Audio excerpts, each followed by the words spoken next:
मंच पर उपस्थित श्रीमान नित्यानंद राय जी, अजय कुमार मिश्रा जी, भारत सरकार के गृह सचिव श्रीमान बल्ला जी, सीमा सुरक्षा सचिव डॉक्टर गंगवार जी और आज के इस छोटे परंतु बहुत महत्वपूर्ण कार्यक्रम में उपस्थित सीएपीएफ के डीजी गृह विभाग के सभी अधिकारीगण, भाई और बहनों,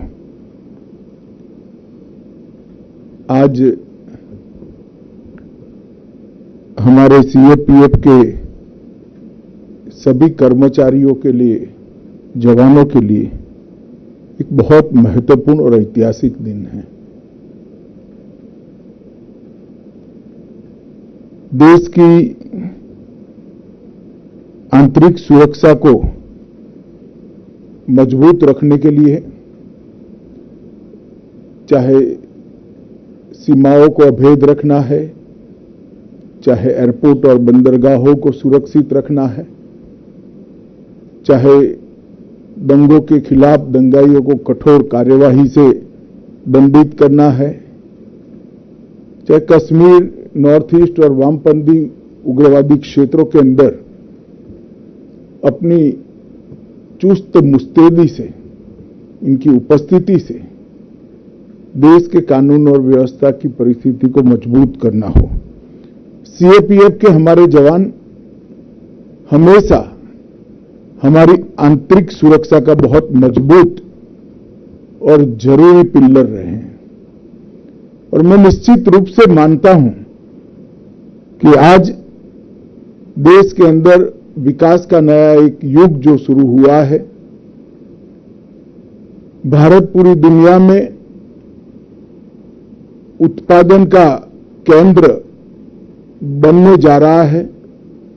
इसमें आंतरिक सुरक्षा सुनिश्चित करने वाले हमारे सीएपीएफ के जवानों का बहुत बड़ा भूमिका है, उनका बहुत बड़ा योगदान है और देश भर की पुलिस और हमारे सीएपीएफ के आज तक आजादी के बाद 35,000 से ज्यादा जवानों ने अपनी जान अलग अलग मौकों पर आंतरिक सुरक्षा को सुनिश्चित करते हुए गंवाई है। उनके यही बलिदान के कारण सीमाओं के अंदर देश के नागरिक चैन की नींद सो रहे हैं और सुनिश्चित होकर देश के विकास में अपना योगदान कर रहे हैं। इसलिए मैं मानता हूं कि जो जवान -43 डिग्री टेम्परेचर में और +43 डिग्री टेम्परेचर में सीमाओं की सुरक्षा करता है, उसके परिवार की चिंता करने की जिम्मेदारी सरकार की होनी चाहिए, चुनी हुई सरकार की होनी चाहिए और जवान को उस चिंता से पूर्णतया मुक्त करना चाहिए। आज जो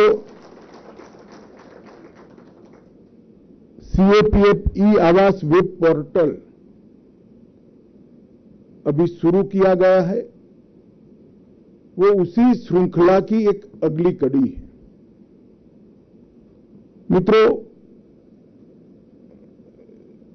सीएपीएफ ई आवास पोर्टल के कारण कई जगह पे कई आवास बने हुए पड़े हैं, खाली पड़े हैं और जिनको चाहिए उसको आवास मिलता नहीं।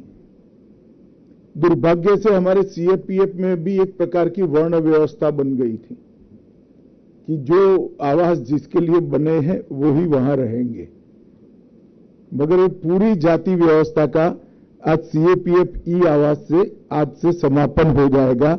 खाली पड़े हुए आवास किसी भी सीएपीएफ के जवान के लिए उपलब्ध हो जाएंगे और ऑटोमेटिकली, टेक्निकली देखें तो एक भी नया भवन बनाए बगैर, मैं आज दोपहर को जो डिटेल मुझे दी गई इसकी गिनती करता 13% सेटिस्फेक्शन रेशियो की बढ़ोतरी होगी और एक भी भवन बनाना नहीं पड़ेगा। भवन बने और सेटिस्फेक्शन रेशियो बढ़े हो तो मैं समझ रहा हूं, मगर बने हुए भवन खाली पड़े थे। आज ये टेक्नोलॉजी के माध्यम से इसका उपयोग कर हम 13% सेटिस्फेक्शन रेशियो को एक साथ बढ़ाएंगे। मैं मानता हूं ये बहुत बड़ा इनिशिएटिव है गृह विभाग का और आज बहुत बड़ा काम यहां पर होने जा रहा है। मित्रों, जब से 2014 से मोदी जी देश के प्रधानमंत्री बने तब से गृह विभाग ने जवानों के हाउसिंग सेटिस्फेक्शन रेशियो को बढ़ाने के लिए एक दीर्घकालीन, अल्पकालीन कई प्रकार की योजनाएं भी करी। इसमें कार्यालयों का निर्माण भी है, हॉस्पिटलों को मजबूत करना भी समाहित है और निवास की संख्या बढ़ाना भी समाहित है। और उसके तहत लगभग जो 2014 में आवासीय संतुष्टि का स्तर, हाउसिंग सेटिस्फेक्शन रेशियो जो लगभग 33 से 34% के बीच में था, आज जब मैं यहां आपके सामने खड़ा हूं उसको 48% तक पहुंचाने का हमने काम कर लिया है। 8 वर्षों में 31,000 से ज्यादा आवासों का निर्माण किया गया है। 17,000 से करीब ज्यादा आवास अभी निर्माणाधीन है। कुछ ही समय में लगभग दिसंबर जनवरी तक ये समाप्त हो जाएंगे और 15,000 से अतिरिक्त आवासों का निर्माण प्रस्तावित है, जिसकी प्रक्रिया शुरू हो चुकी है। इस सबको अगर हम मिला लेते हैं तो नवंबर 2024 तक हाउसिंग सेटिस्फेक्शन रेशियो 60% तक पहुंच जाएगा और ये 13% जो व्यवस्था की कमी के कारण खाली पड़ी रहती थी, इसको मिला लेते हैं तो 73% तक हाउसिंग सेटिस्फेक्शन रेशियो पड़ेगा और इससे कई प्रकार की सुविधा होगी। मानो सीएपीएफ में, सीआरपीएफ ने कहीं और जगह पे आवास बनाया है और वहां जवान तमिलनाडु से सिलेक्ट हुआ है, मगर कोई और फोर्स के तमिलनाडु में घर बना हुआ खाली पड़ा है तो वो तमिलनाडु में अपना घर सिलेक्ट कर सकता है और अपने राज्य में भी उसका परिवार रह सकता है। अनेक प्रकार की, जब ये योजना बनाई तब मैंने इसको डिटेल से देखा, अनेक प्रकार की सुविधाएं इसमें से निर्मित होने वाली है।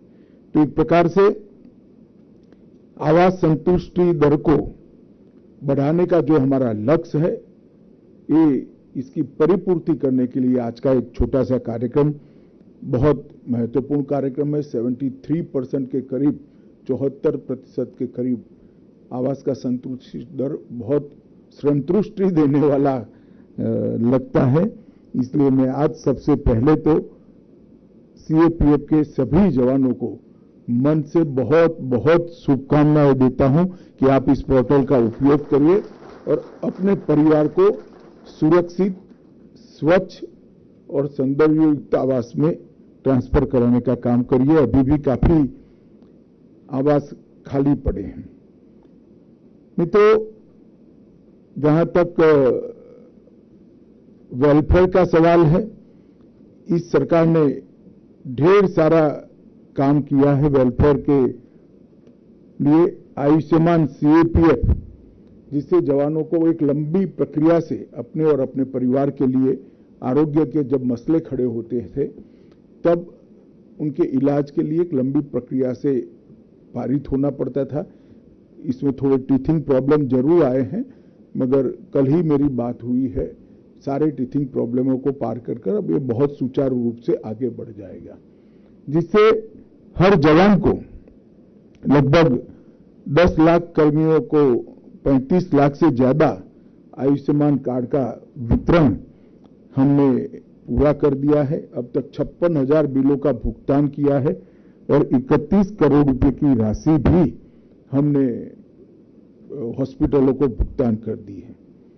मित्रों, हमने सीएपीएफ कर्मियों के स्थानांतरण में पारदर्शिता लाने के लिए भी ई ट्रांसपोर्ट सॉफ्टवेयर का भी निर्माण किया है। अभी प्रयोगात्मक तरीके से आईटीबीपी और सीआईएसएफ ने थोड़ा उपयोग इसका शुरू किया है।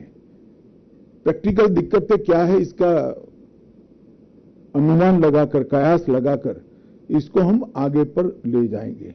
इससे भी उनकी आयु के साथ, उनकी हेल्थ कंडीशन के साथ, इनकी जॉब को कैसे जोड़ा जा सकता है, इसको भी हम निश्चित रूप से देखेंगे और इससे भी बहुत फायदा होने वाला है। प्रधानमंत्री छात्रवृत्ति योजना को भी लगभग 42 कोर्स पहले से, अब इसमें 80 से ज्यादा नए कोर्स जोड़ने का काम किया है। केंद्रीय अनुग्रह राशि को भी ज्यादा साइंटिफिक किया गया है और उसको बढ़ाने का काम किया गया है। कुछ घटनाओं के बाद हवाई कुरियर सेवाओं को भी हमने मजबूती के साथ, आग्रह के साथ लागू करने का काम किया है। केंद्रीय पुलिस कल्याण भंडार को भी मजबूत करने के लिए ढेर सारे काम करे हैं। आज मैं यहां सभी सीएपीएफ के डीजी यहां उपस्थित है, तब एक बात जरूर कहना चाहता हूं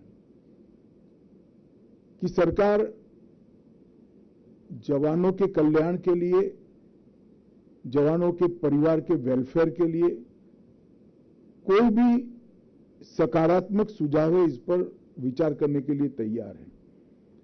परंतु हमने भी जहां पर हम काम कर रहे हैं वहां के वातावरण को ठीक रखने के लिए हमारा योगदान देना पड़ेगा।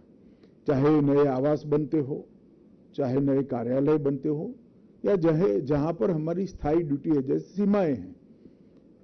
हमने एक अभियान चला है, वृक्षारोपण का अभियान, और लगभग पुलिस बलों द्वारा 20, 21 और 22 होकर अब तक 3 करोड़ पौधे रोपे जा चुके हैं और इसी वर्षा में और 50 लाख पौधे हम रोपेंगे।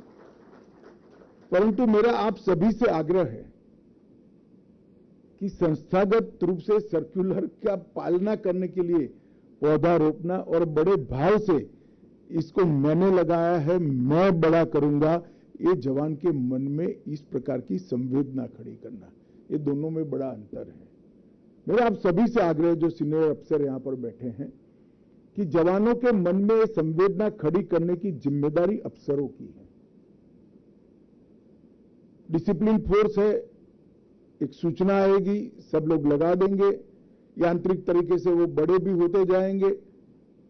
परंतु एक जवान अगर उसके साथ जुड़ जाता है तो उसके मन के अंदर अनेक प्रकार के जो विकार, इतने परिवार से दूर जॉब करने के कारण खड़े होते हैं, इसको कम करने में ऑटोमेटिकली बहुत बड़ा हमें फायदा होगा। ये वृक्षारोपण अभियान जब शुरू किया, साहिल जी हम बैठे हैं, उस वक्त हमारा सोच एक तो था ही कि पर्यावरण की रक्षा होनी चाहिए, हमारे कामकाज की जगह पर अच्छा एटमॉस्फेयर होना चाहिए। परंतु इसके साथ साथ ये भी था कि एक रचनात्मक सोच के कारण, एक हकारात्मक सोच के कारण, सकारात्मक सोच के कारण मानव के स्वभाव में जो परिवर्तन आते हैं और एक प्रकार की सेटिस्फेक्शन की भावना, जो संतुष्टि की भावना, संतोष की भावना खड़ी होती है, उसको भी कहीं ना कहीं गति देना चाहिए। तो आज सीएपीएफ के जो अधिकारी यहां उपस्थित हैं, ये सबसे मेरा आग्रह है कि इसको एक सरकारी कार्यक्रम न माना जाए। हर जवान का एक वृक्ष के साथ लगाव होना, वो उसके जीवन को बदलने वाला होता है। इस पर हम आग्रह दें और जवानों को भी इस दिशा में हम प्रेरित करें। मुझे ज्यादा लंबी बात करनी नहीं है। देश के प्रधानमंत्री जी का पुलिस बलों के, विशेषकर जवानों से ज्यादा उनके परिवारजनों के वेलफेयर के लिए हमेशा अति आग्रह होता है और उस दिशा में उनके विचारों की परिपूर्ति के लिए गृह मंत्रालय हमेशा सदैव तत्पर रहता है। उस कड़ी में आज, इस श्रृंखला में आज एक नई कड़ी जुड़ने जा रही है। मैं फिर से एक बार सभी जवानों को बहुत बहुत बधाई देता हूं और ये सॉफ्टवेयर को थोड़ा आगे बढ़ाते हुए, अगर किसी को एक राज्य से दूसरे राज्य में मकान चाहिए तो वेटिंग लिस्ट में अगर डाल दे, और कोई तमिलनाडु से उत्तराखंड जाना चाहता है और कोई उत्तराखंड से तमिलनाडु जाना चाहता है, तो इसका मैचिंग कराकर अगर हम ये कर सकते हैं तो और सुविधाजनक हो जाएगा, ऐसा मुझे लगता है। थोड़े फीचर ही टेक्निकली इसमें हमें बढ़ाने पड़ेंगे और कुछ करने की जरूरत नहीं।